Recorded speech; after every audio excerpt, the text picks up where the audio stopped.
అదేవిధంగా పత్రికా సమావేశాలలో వాళ్ళే మాట్లాడినారు అధ్యక్ష. నేను కొన్ని అంశాలను ఇష్టం లేకపోయినా ఇక్కడ ప్రస్తావించదలుచుకున్నా. మీరు సభ పెట్టండి, మీ బట్టలు ఊడదీస్తామని మాట్లాడినారు అధ్యక్ష బహిరంగంగా.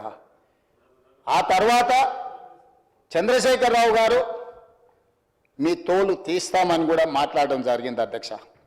అందుకే నేను అడుగుతున్నా అధ్యక్ష, బట్టలు ఊడదీసేవాళ్ళు, తోలు తీసేవాళ్ళు చర్చలో పాల్గొంటే తెలంగాణ ప్రజలు నిర్ణయించుకునేవాళ్ళు.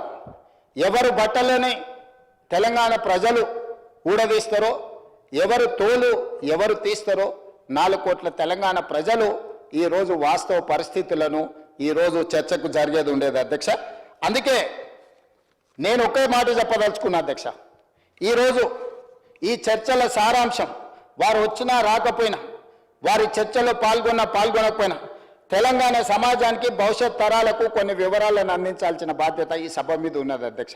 సభా నాయకుడిగా గ్రామీణ ప్రాంతాల నుంచి వచ్చిన నేను నదీ జలాలకు సంబంధించి, అదేవిధంగా నదీ జలాల కేటాయింపులకు సంబంధించి ఏ రకమైన విధి విధానాలు, పరిపాలన నిర్ణయాలు, నియమాలు ఉంటాయో కూడా ఈరోజు నేను ప్రస్తావించదలుచుకున్నా అధ్యక్ష.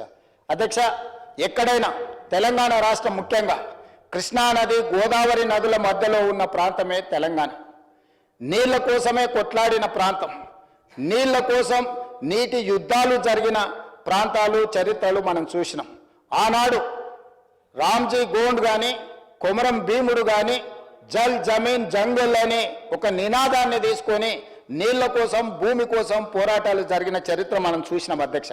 అదే కాదు, సాయుధ రైతాంగ పోరాటంలో కూడా భూమి కోసం, భుక్తి కోసం, విముక్తి కోసం జరిగిన సాయుధ రైతాంగ పోరాటంలో కూడా ప్రధానమైన అంశము నీళ్లు, భూమి అన్న సంగతి ఈరోజు మనం గుర్తు చేసుకోవాలి అధ్యక్ష. అదే కాదు, తెలంగాణ రాష్ట్రం ఏర్పాటుకు ప్రధానమైన కారణం నీళ్లే.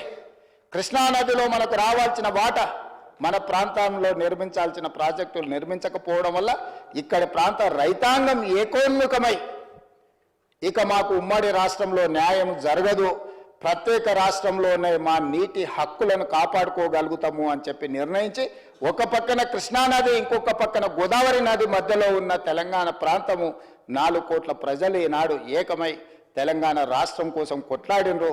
నీళ్ల కోసం కొట్లాడిన కొట్లాటనే నీళ్ల కోసమే రాష్ట్రం ఏర్పడ్డది.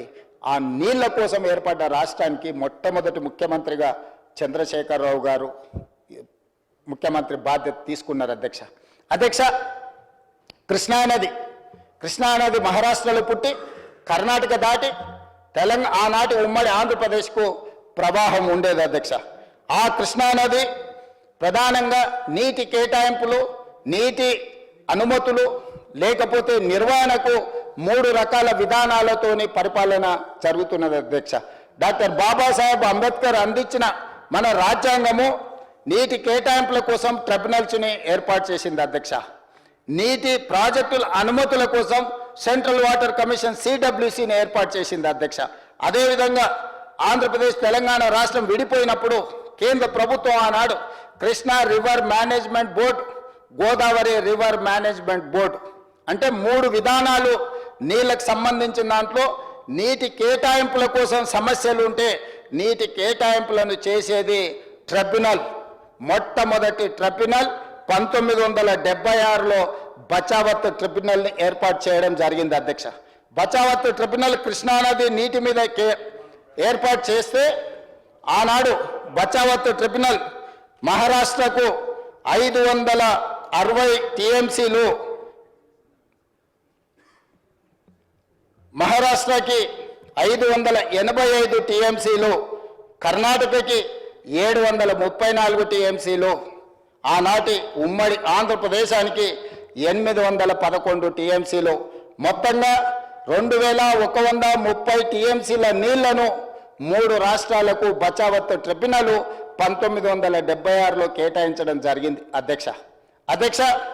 ఈనాడు తమరి ద్వారా నేను ఈ అంశాలను ఎందుకు ప్రస్తావిస్తున్నా అంటే, ఈ నీటి కేటాయింపుల ప్రాతిపదికనే వివిధ రాష్ట్రాల ప్రాజెక్టులు నిర్మించుకోవాలి.